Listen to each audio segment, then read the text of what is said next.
Good evening. Tonight, I'm going to read you all the first part of another story. This one's about a guy who meets a girl, and they both move away to a new town to start a new life together. But they run into some unexpected trouble, and it doesn't end well. It's called A Fresh Plot, and I hope you enjoy part one. So let's get started.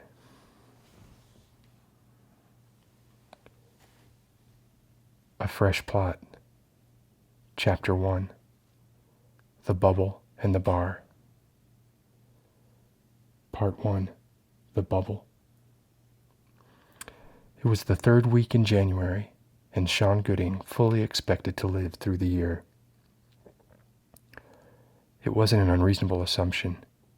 He had lost 20 pounds the previous year, and just 2 months ago, his doctor told him he had the lipoproteins of a 22-year-old. He could run 5 kilometers on a hot day and carry on a conversation while doing it. It was a cliché, but he really was in the best shape of his life. He was 42, recently married, and had a 4-year-old daughter. He wasn't the type to avoid doctors. In fact, he flirted with hypochondriasis in his mid-20s, and the lingering side effects were that he never missed an annual physical, and he maintained a good diet. This discipline stopped just short of rigorous exercise until he reached 40. But then he had a good heart-to-heart with his lazy self and kicked things into gear. His parents were still alive and ambulatory, and both of them were well into their 80s. So, all in all, he figured he had a better shot than most at someday becoming a centenarian. But between you and me, he didn't stand a chance. Sean had been screwed by happenstance, an event long forgotten, whose ramifications were patient, persistent, and ultimately lethal. The random placement of a rock no larger than a tennis ball, and the timing of a backfire from a Corvette, had transformed him from future centenarian to dead man walking in an instant during the summer of 1987. In his early teens, Sean killed time with neighborhood friends in a vacant lot near his house. The lot wasn't always vacant. At one point, it was the house where his parents' best friends lived. But an earthquake in 1986 damaged the superstructure enough that it had to be torn down. No other houses on the block had more than a misplaced shingle. But that's just the way those things went. His parents' best friends, the kids had called them Uncle Matt and Aunt Amy, ended up moving to Morrisville, about 30 minutes away, where the foundations were sounder. The inconvenient distance meant they saw very little of each other afterwards, and soon they weren't his parents' best friends anymore. And, Sean supposed, they weren't his aunt and uncle anymore either. Sean correctly intuited that a bond based on the proximity of your houses and the ages of your kids was a pretty sorry kind of bond. There's a saying that your friends are the family that you choose, but that just isn't true, or at least it isn't the whole truth. A lot of the time, circumstance ends up choosing your friends for you. Before Sean was old enough to drive, a new house had gone up on the empty lot.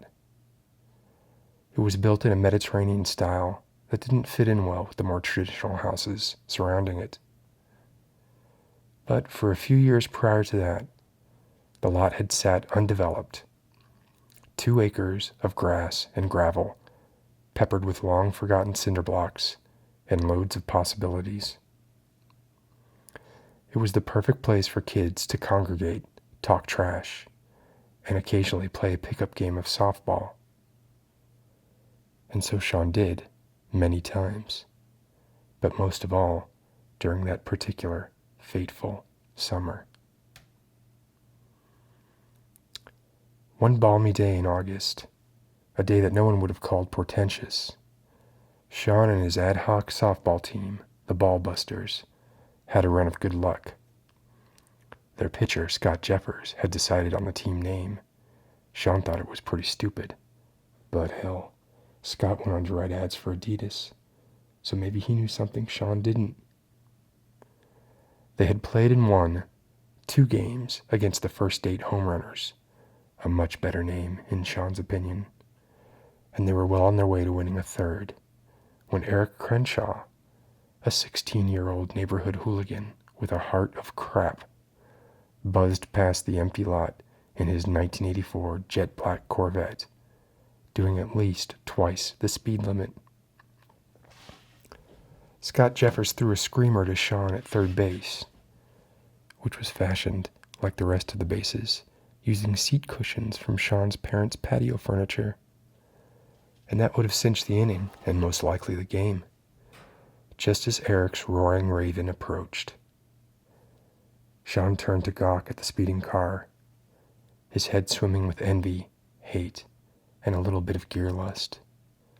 Scott screamed, "Sean!"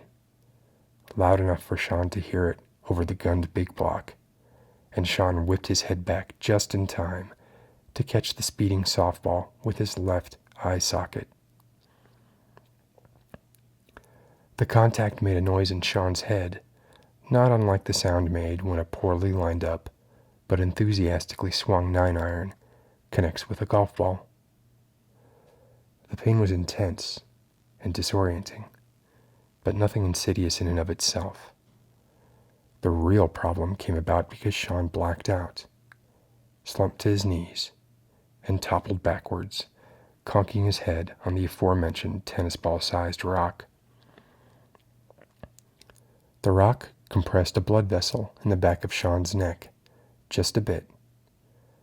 There was some internal bleeding, and when the blood clotted, it formed the seed for a slight calcification along the vessel that never went away. Sean had a growth spurt about the same time, and the calcification caused the adjacent tissue to stretch a little bit more than it should have. By the time Sean was 17, around the same time the shoddily erected new house that stole their ballpark became occupied, this tiny anomaly had formed into a bubble of blood the size of those fishing weights you have to pinch with a pair of pliers to affix to a line. And that was it. The die was cast.